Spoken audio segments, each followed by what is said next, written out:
Comrades, why is it that every day you wake up, it feels like it's the brink of World War III? President Trump's sweeping global tariffs for more than 90 countries have come into effect. You know the saying, when America sneezes, in South Africa, the rand plummets and ETV can't afford Anaconda reruns. Catch the final premiere of Anaconda tonight.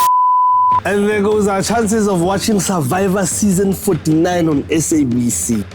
49! 49, Joe! What do you know about Survivor All-Stars? Richard Hash, Boston Rob, James, Suki, Johnny Feb.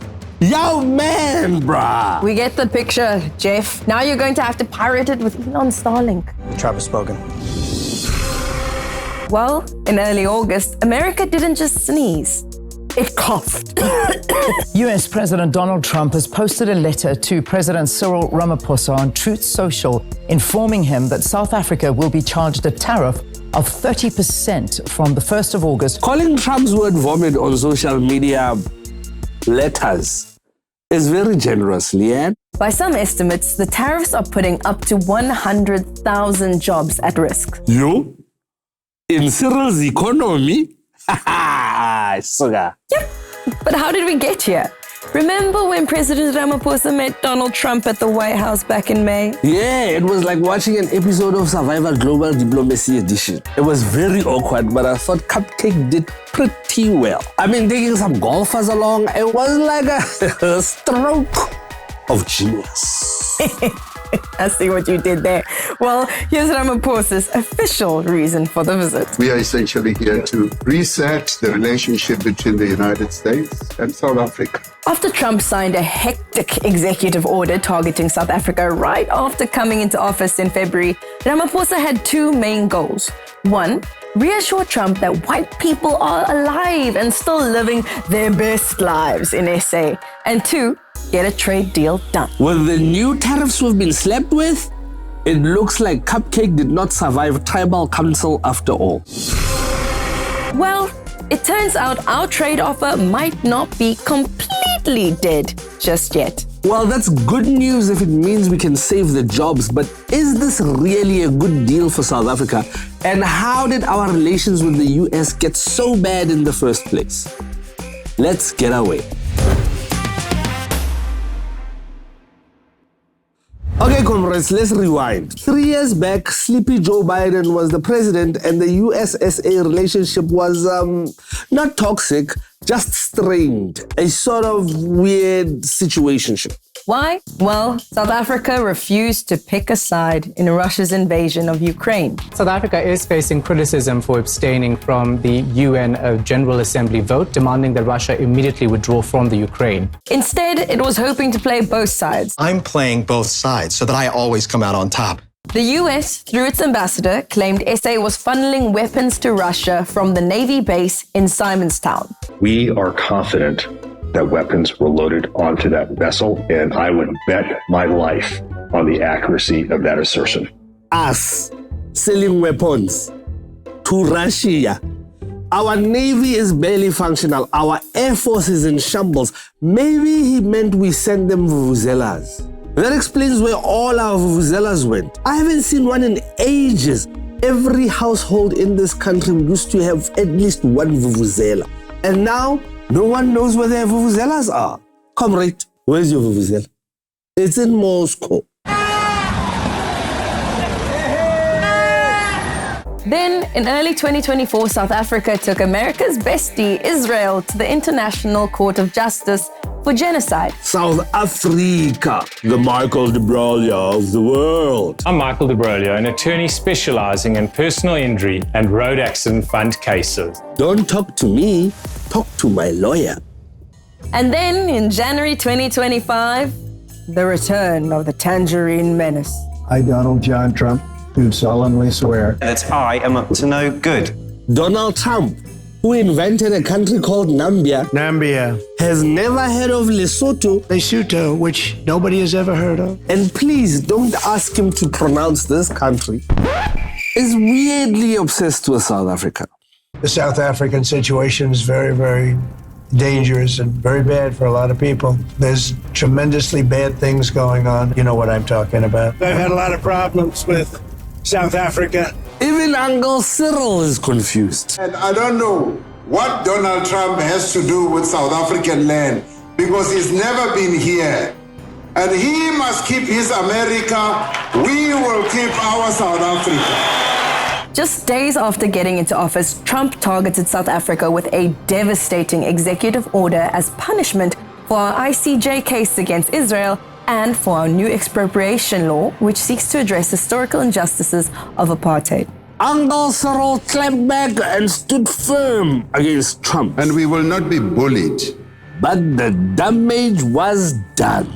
He cut aid funding. U.S. President Donald Trump's administration has ordered the permanent halting of HIV funding to South Africa. He expelled our ambassador for telling the truth. The United States has expelled South Africa's ambassador after a right-wing news outlet reported that he said that Donald Trump was leading a white supremacist movement. Whoa, wait. Look, Comrade Ebi, you were right, sir. You were right. But you had one job, to be diplomatic. And Donald Trump started tweeting about white genocide in South Africa, even when a white judge said it was a figment of the imagination. He welcomed Boot and Sarki as refugees. 59 white South Africans who have now been granted refugee status. Even though they were not farmers, they had to sell their million-rand homes and leave their mothers behind. I had to leave a 5-bedroom house, which I will lose now because I'm not going to pay for it. The South African-US relationship was at its lowest in 30 years. Like the number of vuvuzelas in South Africa right now. But Cyril, our guy, he plays it cool. He's known as Mr. Long Game, Slow Poison, the Buffalo, the Ankole, a negotiator in his day. He got to work on a plan to make things right. In November 2025, South Africa will host the G20 summit.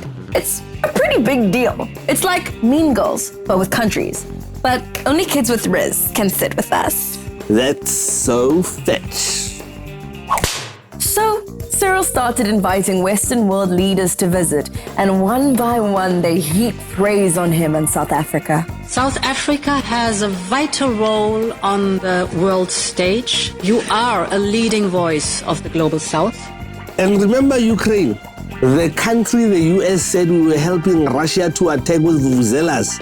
Well, their president loves a little cupcake too. And so there's Ramaphosa, polished, calm, and the toast of the town. It wasn't long before Trump simply had to invite him to the White House in Washington. The tone is going to be crucial. Stand by. And we can only presume that it's President Cyril Ramaphosa. And here he comes, lighting from the vehicle. Greeting, Mr. President! Mr. President! Halala! Halala! Yo, Naomi, is that you? Amandala! And surprise, surprise, it was another Oval Office ambush. He dragged land reform, he dragged black economic empowerment, he brought out fake news articles to claim white genocide, and he got Ernie Els to thank the US for supporting the apartheid government during the 1980s border war. The US has always been an ally of South Africa for a very long time.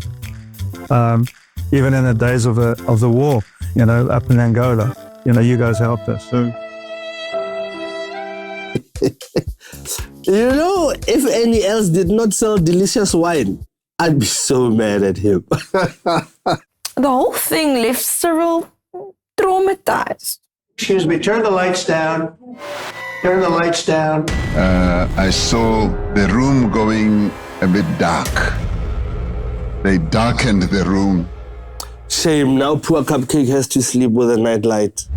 But here's the twist. Publicly, the vibes are off. Privately, apparently it was all copacetic. Cyril was able to get several things done. I think, first of all, he needed to get some kind of trade negotiation on track because it's very unlikely that South Africa will still be in a GOA, if there's a GOA at all, after September. And so we need to get a bilateral trade deal with the United States. It was all business, baby. Details are still sketchy, but South Africa has put forward a proposal and it will look something like this. We will buy $1 billion of US gas a year. In rands, it's 19 billion and 500 and 600. Listen properly. Hell, you can send 40,000 duty-free cars to our market. Also part of an apparent trade negotiation is tariff-free quotas for steel and aluminum, duty-free car parts, access to critical minerals, and maybe fewer Donald Trump tweets. Sounds like a win-win. Maybe. The government says that this gas deal could inject $1.2 billion into our economy annually. Okay, so this is the deal that was supposed to avoid us getting hit with steep US tariffs. Yep, but unfortunately, it failed. A 30% tariff imposed by the US President Donald Trump on South African imported goods has officially taken effect. Means is that if your good is worth $100 and that's what you want to sell it into the American market at, when it gets to the US port, the government there will then lob on $30, that is 30%, onto that good, and then the importer of that good must pay that levy and then sell it on into the US market. Now, the big question is, how will the US market react to that? We are going to see a decline in demand for South African goods, in which case it means that they cut production. If you cut production and you use a lot of labor in that process, you're going to fire people. So that's the real threat. That sounds more you're fired than the art of the deal.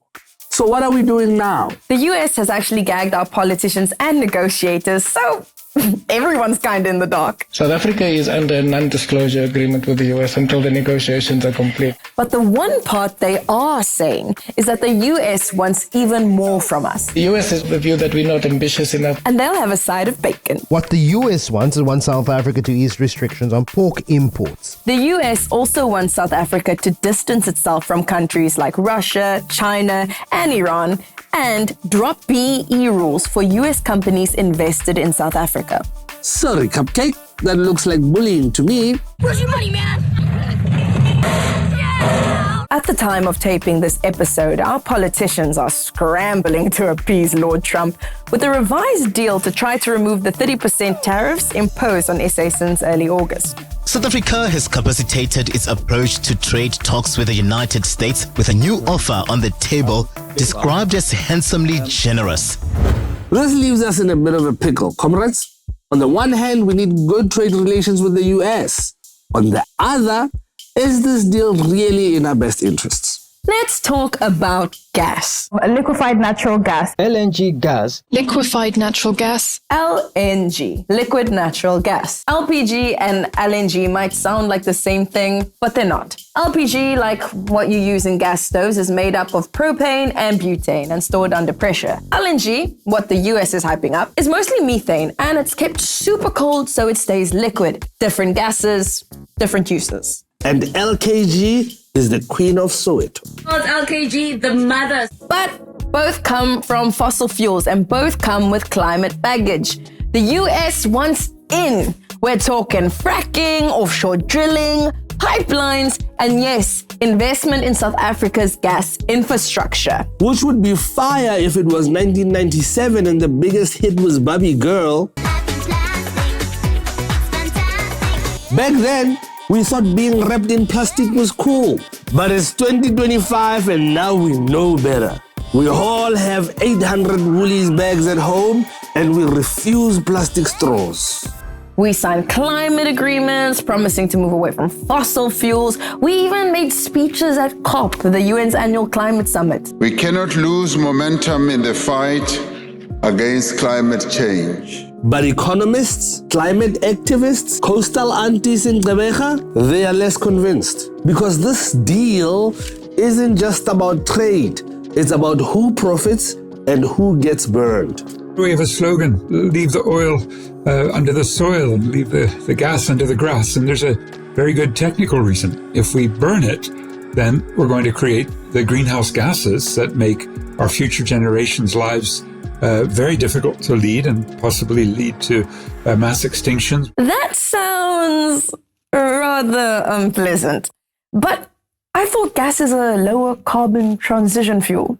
See, it's actually not a transition, it's a new addiction. So you go from a coal addiction, which was powering 85% of our Eskom generation system, and then we're starting to move, as in fact, former Eskom CEO Andre de Ruyter said he wants 43% of the decarbonization funds going into methane gas, which is so dangerous because it's not a clean fuel. It's 85 times more potent a fossil fuel than CO2 when it leaks. And of course, South Africa has so many leaks in our pipeline system and in our generation system. So we can expect this to be a much worse form of energy generation for the environment. So I fear a meth addiction.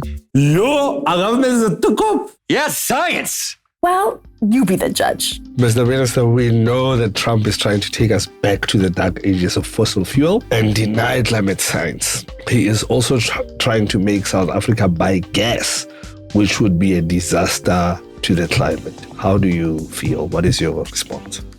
Well, it's very interesting because, obviously, Mr. Trump was elected by America. Obviously, we know it was very fractured, but he was elected.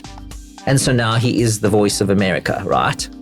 And it's a very troubling one because, we see what's happened with the tariffs now. So my job in government is to make sure I regulate properly, that the environment is looked after effectively, and that we created that platform on which people can prosper. I'll take that as a yes. So here's the real tea. This LNG for tariffs deal. We say we want a just transition, but South Africa is preaching renewables on the streets, but signing fossil deals in the sheets. Yes, you're right, Zoe. It's not about energy policy. It's about economic justice, climate survival, and not getting played by a twice-impeached billionaire with a spray tan. And we don't need another Washington compromise. We need real vision. One where South Africa leads, not just follows, flares, or fracks. South Africa needs to tell politicians, big oil, and Donald Trump. Trump has spoken. Comrades, that's it for this week. Don't forget to like, share, and subscribe. If you loved the episode, don't forget to guess me up in the comments. Until next time, stay away. Yes, sis. We're on all these reusable. Come on, Bobby, let's go party. And too many conspiracy podcasts. Yo, mouthful that thing. Frack them. Sorry.